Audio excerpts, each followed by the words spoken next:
Politics seems to have broken down completely in the country. Amid intensifying polarization and heightened tensions, political disputes are no longer amenable to resolution by political means.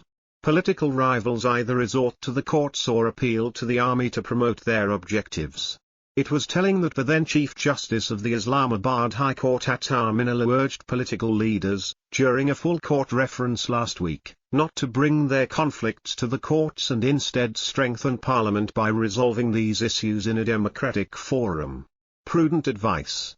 But Parliament today is a forlorn place, with Imran Khan's PTI staying out and coalition government parties mostly talking to themselves in the National Assembly. That too when a quorum can be ensured there. The absence of the opposition in the lower house makes it all but dysfunctional.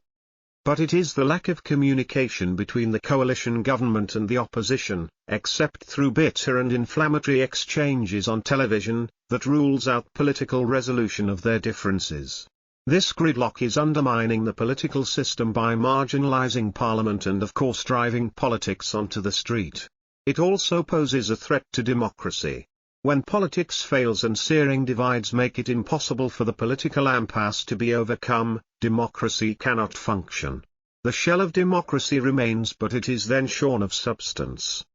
This has pushed the country onto uncharted territory, especially with opposition-run provinces pitted against the centre. The political confrontation between the PTI and the federal government is now driving the top echelons of Punjab's administrative and police system into a state of disorder. It has left the country's largest province without a full-time chief secretary and an inspector general of police who has expressed his reluctance to serve there while the political wrangle over him continues. The drama over filing and fear of the armed attack on Khan only underlined how chaotic the system has become. In fact, the Punjab government is in a state of virtual paralysis. It continues to make a lot of noise but fails to govern. Instead, the provincial government has extended administrative support to the opposition's long march, an unedifying example of a government engaging in disruptive and agitational politics. The province-centre tussle is increasingly taking an ugly turn. The raging political crisis has brought institutions under unprecedented pressure. The superior courts are now expected not just to adjudicate on legal and constitutional issues but also decide matters ranging from allowing the opposition's long march, stopping it, where a protest demonstration should be held in the capital, and how to keep major roads open. This is turning the courts into arbiters of politics, rather than arbiters of law, which is their fundamental role. On issues such as the attempted assassination of Khan and the mysterious murder of journalist Arshad Sharif, the Chief Justice of the Supreme Court has also been urged by the federal government to constitute judicial commissions for probes that should arguably be undertaken by other institutions. But as public confidence is low in the capability of these institutions to conduct impartial investigations, the pressure comes on the apex court.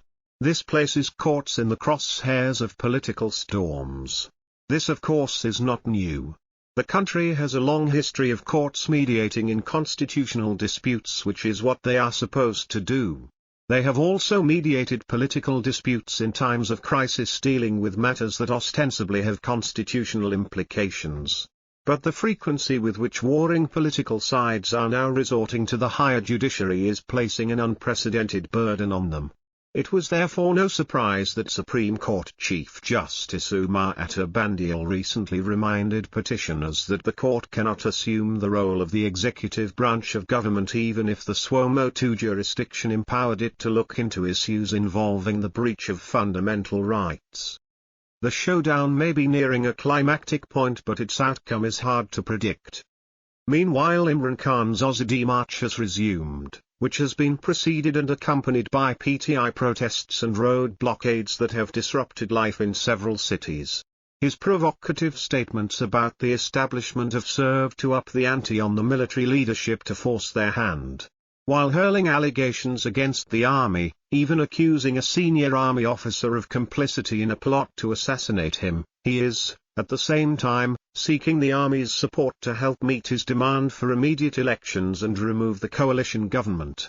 In essence, Khan's criticism of the establishment isn't that it wields too much political influence but that it is no longer willing to back him. That is why he keeps taunting the military for its neutrality. Far from opposing military intervention in politics, he appears to want the army to intervene on his behalf. The danger now looms of the tense situation snowballing into civil strife. The showdown between the government and opposition may be nearing a climactic point, but its outcome is hard to predict. In view of this, many believe that calling elections sooner rather than later can avert what appears to be certain political chaos ahead. A recent survey by the Institute of Public Opinion Research showed that a large majority of respondents, 63%, support immediate elections and only 29% want the present assemblies and the coalition government to complete their term. Significantly, and perhaps paradoxically, over half of those surveyed want his party to return to the National Assembly to achieve its political objectives. A significant majority of respondents, 59%, do not support Imran Khan's Long March. Prime Minister Shehbaz Sharif, after consultations with Mian Nawaz Sharif in London, announced that his government will not accede to the demand for early elections. With neither side prepared to back down, the battle lines are sharply drawn, making the situation untenable. That only portends more escalation in political tensions with increasingly uncertain consequences for both a fragile democracy and a shaky economy. The writer is a former ambassador to the US, UK and AMP, UN. Published in Dawn, November 14, 2022.